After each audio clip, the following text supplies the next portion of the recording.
What are the markers of a good franchise versus maybe a non-established one, right? Because it sounds like you can franchise anything. So how do you sift out, what are the fundamentals of like, this is good, I wouldn't spend your money on that because they're setting you up to fail?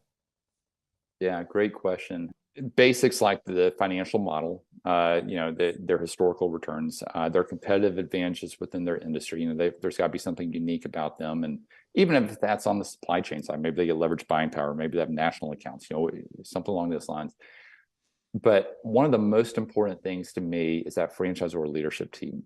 I mean, that's your business partner. That's who you're going to war with, and I think having someone that you align with on values is great, but you layer in someone that has a track record of supporting successful franchisees, either with that business or in some cases, we're working with an emerging brand and maybe they've brought great experience from their background, brought it in, combined it with the current industry experience. So I want to see that franchise experience, not just industry experience at the top. Right. So that's a huge piece to me, I'd say, that oftentimes gets overlooked. And the challenge is if you go out and start Googling around, you're going to find every brand's putting their best foot forward, and it's so important to really know what's going on behind the scenes and know who that leadership team is. And I mean, we have one franchise that came down from Canada about this time last year.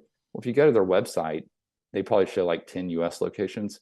Well, they've got over 100 they're in the process of opening right now, and so you would never know that unless you look behind the scenes. And they just landed a couple of big national accounts, they just bought a supplier of theirs. You would never know that kind of stuff. So that's where we try to fill in the voids and help our clients understand the whole picture behind the good ones and those that aren't as good.